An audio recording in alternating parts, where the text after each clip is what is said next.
Hi friends, welcome to taste of அம்மா சமையல்.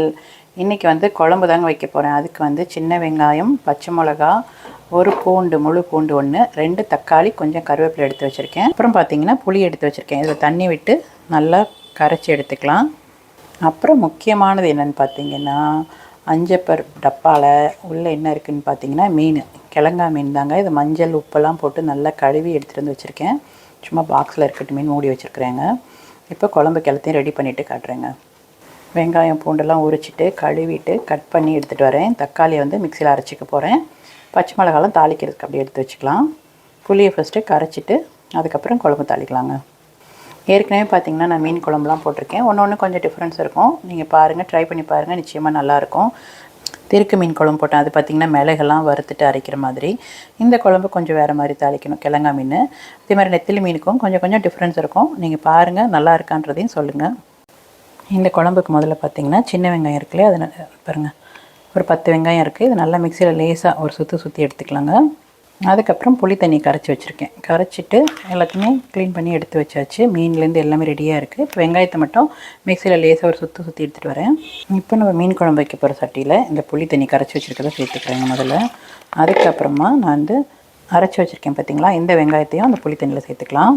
இப்போ எடுத்து வச்சுருக்க 2 தக்காளியை அப்படியே புளி தண்ணியில் பிசைஞ்சு விட்டாலும் சரி, இல்லை மிக்சியில் லேசாக ஒரு சுற்றி எடுத்துக்கிட்டாலும் சரிங்க. இல்லைன்னா நீங்கள் இப்படி இதிலே போட்டு பிசைஞ்சு எடுத்துக்கலாம். நம்ம இது ரசத்துக்கெலாம் வைக்கிறோம் இல்லையா, அந்த மாதிரி. நான் மிக்சியில் ஒரு ஓட்டி எடுத்துகிட்டு வந்துடுறேன். இப்போ இந்த புளி தண்ணியில் அரைச்சி வச்சுருக்கிற தக்காளியை சேர்த்துக்கலாம். அதுக்கப்புறமா மஞ்சள் பொடி சேர்த்துக்கிறேங்க. காரத்துக்கு ஒரு 3 ஸ்பூன் மிளகாத்தூள் எடுத்து வச்சுருக்கேன், அதையும் சேர்த்துக்கிறேன். அப்புறம் உப்பு, நம்ம எப்பொழுது மாதிரி உப்பு தேவைக்கேற்ப சேர்த்துக்கோங்க. எல்லாத்தையும் இந்த புளி தண்ணியில் சேர்த்துட்டு கட் பண்ணி வச்சுருக்கிற பச்சை மிளகா நல்லா இது மாதிரி கீரி எடுத்துக்கோங்க. 3 பச்சை மிளகா எடுத்துருக்கேன், அதையும் சேர்த்து நல்லா மிக்ஸ் பண்ணி விட்டுடலாம். மிக்ஸ் பண்ணிவிட்டு செக் பண்ணிக்கோங்க, உப்பு எப்படி இருக்குன்றது செக் பண்ணிக்கோங்க. நான் இது ஒரு சேனலில் பார்த்துட்டு தாங்க பண்ணேன். ரொம்ப நல்லா இருந்தது, டிஃப்ரெண்ட்டாகவும் இருந்தது. சரி, நீங்கள் ட்ரை பண்ணி பாருங்கள். உங்களுக்கு வேணும்னா நம்ம எப்பொழுதும் ஒரே மாதிரி செய்கிறதுக்கு கொஞ்சம் வித்தியாசமாக செஞ்சு பார்த்தா நல்லாயிருக்கும் இல்லையா. சரி, ட்ரை பண்ணி பார்த்தேன், சூப்பராக இருந்தது. அதை அவங்க கூட ஷேர் பண்ணியிருக்கேன்.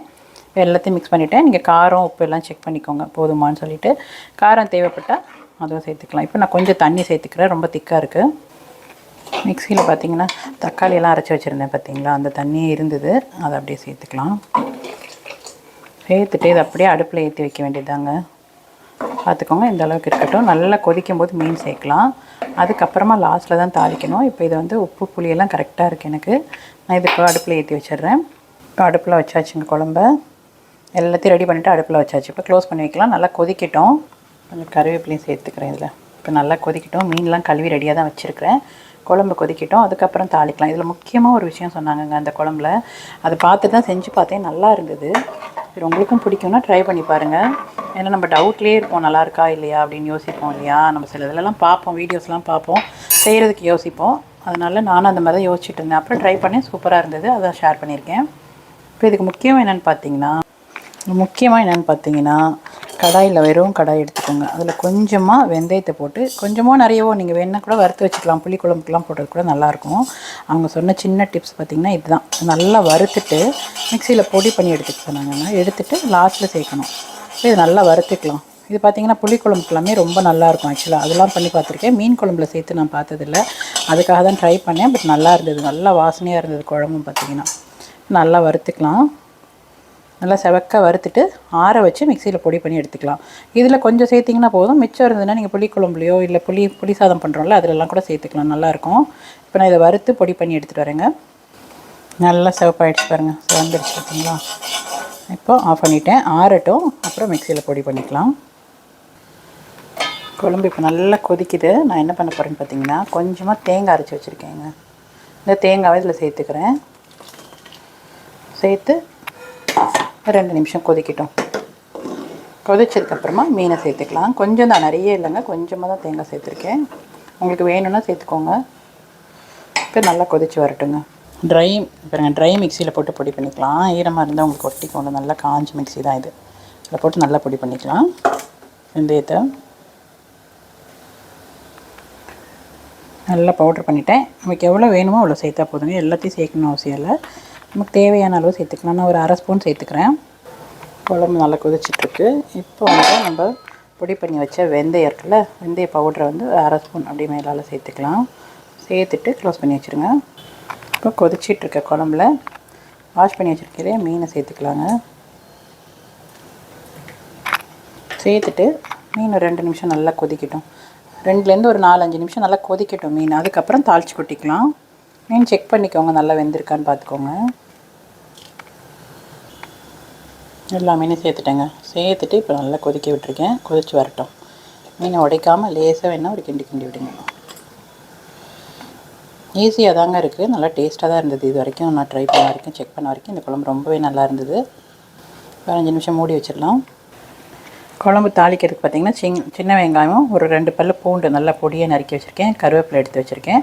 தாளிக்கிறதுக்கு தாளிப்பு டப்பாவில் வெந்தயம், ஜீரகம், கடுகு இதாங்க சேர்க்க போகிறேன். மீன் குழம்பு பார்த்தா நம்ம எல்லாருமே செய்கிறோங்க. இன்னும் ஒரு சின்ன டிஃப்ரென்ஸ் தான் பார்த்தீங்கன்னா, நம்ம ஒருத்தருக்கு ஒருத்தர் சின்ன டிஃப்ரெண்ட் தான். அது சேஞ்சப் பண்ணி பார்த்தோம்னா அவ்வளோ சேஞ்சஸ் இருக்கும். குழம்புல டேஸ்ட்டுமே நல்லா தான் இருக்குது. ஒரே மாதிரி சாப்பிட்றதுக்கு பார்த்திங்கன்னா கொஞ்சம் வித்தியாசமாக இருக்குது. இவங்களுமே அப்படி தான் பார்த்திங்கன்னா அதில் என்ன பண்ணியிருந்தாங்கன்னா வெந்தயத்தை வறுத்து சேர்த்துருந்தாங்க. நான் அதெல்லாம் சேர்த்ததில்லை. இப்போ தான் ஃபஸ்ட் டைம் செஞ்சு பார்த்தேன். நல்லா தான் இருக்குது. அதே மாதிரி பார்த்திங்கன்னா தாளிப்புலேயே ஒரு சின்ன டிஃப்ரென்ஸ் கொடுத்தாங்க. நான் செஞ்சு காட்டுறேன் பாருங்கள். அது ஒரு சின்ன டிஃப்ரெண்ட் இருந்தது. அந்த மாதிரி சின்ன டிஃப்ரென்ஸ் தான். ஆனால் குழம்பு நல்லாவே இருக்குங்க. எண்ணெய் சூடாயிடுச்சுங்க. குழம்பு தாளிக்கிறதுக்கு கொஞ்சமாக வெந்தயம் சேர்த்துக்கிறேன். அதுக்கப்புறம் ஜீரகம், கொஞ்சம் ரசத்துக்கெலாம் போடுவோம் இல்லையா, அந்த ஜீரகம் தான். ஏன்னா சில பேர் சோம்பு கூட ஜீரகம்னு சொல்கிறாங்க, அதனால தான் நான் சொன்னேன். ஜீரகம் கொஞ்சமாக, கடுகு வேணும்னா சேர்த்துக்கோங்க. நல்லா பொரியட்டும். அதுக்கப்புறமா நம்ம கட் பண்ணி வச்சுருக்கிற சின்ன வெங்காயமும் பூண்டும் சேர்த்துக்கலாம். ஆல்ரெடி அதில் பச்சை மிளகாலாம் சேர்த்தாச்சு. அதனால் நான் வெறும் பூண்டு, சின்ன வெங்காயம், கருவேப்பிலை எல்லாம் தாளிச்சுட்டேங்க. நல்லா இது வதங்கினதுக்கப்புறமா நம்ம இதில் கொஞ்சமாக, அவங்க என்ன சொன்னாங்கன்னு பார்த்தீங்கன்னா, நல்லா வதங்கினதுக்கப்புறமா கொஞ்சமாக மிளகாத்தூள் இருக்குல்லையே, குழம்புத்தூள், அதுவோ இல்லை காஷ்மீரி பொடியோ எது வேணாலும் சேர்த்துக்கோங்க. நான் குழம்புத்தூளையும் சேர்த்துக்கிறேன். அதை கொஞ்சமாக சேர்த்து இதில் வதக்கி விட்டுட்டு அதில் ஊற்றினோம்னா, நம்ம இந்த கடையிலலாம் கிடைக்கும் பார்த்திங்களா, மீன் குழம்புல மேலாக அப்படியே எண்ணெய் மிதக்கும், ரெட் கலரில் அந்த மாதிரி இருக்கும். நாங்கள் சரி நம்ம ட்ரை பண்ணலாம் அப்படின்றதுக்காக நானும் போட்டு ட்ரை பண்ணியிருக்கேன். எப்படி வருதுன்னு பார்க்கலாம். குழம்பு இப்போ சாப்பிட்ட வரைக்கும் நல்லா தான் இருந்தது, டேஸ்ட் பண்ண வரைக்கும். இப்போ இது நல்லா கொஞ்சம் வதங்கட்டும். எடுத்து கொதிச்சிட்ருக்க குழம்புல சேர்த்துக்கலாங்க. இப்போ கொதிச்சிட்ருக்க மீன் குழம்புல சேர்த்துடுறேன். தாளிச்சதெல்லாம் சேர்த்து நல்லா மூடி வச்சிடலாம். 2 நிமிஷம் கொதிக்கட்டுங்க. குழம்பு நல்லா கொதிக்குதுங்க. லாஸ்ட்டாக இந்த எடுத்து வச்சுருக்க கொத்தமல்லியை நல்லா பொடியாக நறுக்கி சேர்த்துக்கோங்க. எல்லா மீன் குழம்புக்குமே கடைசியில் கொத்தமல்லி சேர்த்திங்கன்னா நல்லாயிருக்கும், டேஸ்ட்டும் நல்லாயிருக்கும், அந்த ஃப்ளேவரோட ரொம்ப சூப்பராக இருக்கும். புதுசாக ட்ரை பண்ணுறவங்க வந்து ட்ரை பண்ணி பாருங்கள். இப்போ குழம்பு கொதிச்சிட்ருக்கு, நல்லா கொதிச்சிட்ருக்கு குழம்பு. சூப்பராக இருக்குங்க. நிஜமாகவே ரொம்ப நல்லா இருக்குது. நானே இப்போ தான் ஃபஸ்ட் டைம் இந்த மாதிரி ட்ரை பண்ணேன். ரொம்ப சூப்பராக இருக்குங்க. நார்மலாக நம்ம வைக்கிற குழம்பை விட இது ரொம்ப நல்லாயிருக்கு. அது இந்த வெந்தயம்லாம் போட்டு பண்ணும்போது அவ்வளோ சூப்பராக டேஸ்ட்டாக இருக்குங்க. நானே எதிர்பார்க்கவே இல்லை நல்லாயிருக்கும்னு. அதுக்காக தான் ஷேர் பண்ணேன். ஏன்னா நான் ஃபஸ்ட் டைமாக இந்த மாதிரி புளி தண்ணியில் எல்லாத்தையும் சேர்த்து செஞ்சு பார்த்தேன். நல்லா இருக்குது. நிறைய டைம் வீடியோவில் பார்ப்பேன். ஆனால் ட்ரை பண்ணுறதுக்கு ஒரு பயம், எப்படி வருமோ தெரியலையே. மீன்லாம் போட்டதுக்கப்புறம் நல்லா இல்லைன்னா குழம்பு வேஸ்ட்டாக போய்டும். சரி, இன்றைக்கி ட்ரை பண்ணி தான் பார்க்கலாம் எப்படி தான் இருக்குன்றதுக்காக பார்த்தேன். ரொம்ப நல்லாயிருக்கு. நீங்களுமே ட்ரை பண்ணி பாருங்கள் பயப்படாமல். ரொம்ப சூப்பராக இருக்குது. இப்போ நான் கொத்தமல்லி சேர்த்துக்கிறேன். லாஸ்ட்டாக நல்லா பொடியாக நறுக்கிட்டேங்க. ஆக்சுவலி எல்லாருமே சொல்லுவாங்க, காமெடி கூட பார்த்திங்கன்னா நம்ம யூடியூப் நிறைய பார்ப்போம், சேனல்ஸ்லாம் யூடியூப் வந்து நிறைய சேனலில் பார்ப்போம். ஆனால் எதுவுமே செய்கிறதுக்கு ட்ரை பண்ணுறதுக்கு ஒரு கொஞ்சம் பயம் இருக்கும். புதுசாக செஞ்சால் எப்படி இருக்குமோ, சாப்பிடுவாங்களா இல்லையா எல்லோரும் அப்படின்னு சொல்லிட்டு. அதை அப்படி நினச்சிட்டு தான் நானும் ட்ரை பண்ணேன். பட் நல்லா இருந்தது, ரொம்ப சூப்பராக இருந்துச்சு. நீங்களுமே பயப்படாமல் ட்ரை பண்ணி பாருங்கள், நிச்சயமாக நல்லாயிருக்கும். யோசிக்காமல் ஒரு முறை இதே மாதிரி ட்ரை பண்ணி பார்த்துட்டு எப்படி இருக்குது சொல்லுங்கள். பிடிச்சிருந்துச்சுன்னா லைக் பண்ணுங்கள், ஷேர் பண்ணுங்கள். மறக்காமல் என்னுடைய சேனலுக்கு சப்போர்ட் பண்ணுங்கள் ஃப்ரெண்ட்ஸ். இதே மாதிரி என்னுடைய சேனலில் குக்கிங் வீடியோஸ்லாம் இருக்குது, ஷாப்பிங் வீடியோஸ் இருக்குது, பாருங்கள். புதுசாக பார்க்குற ஃப்ரெண்ட்ஸ் இருந்தால் சப்ஸ்கிரைபும் பண்ணிக்கோங்க.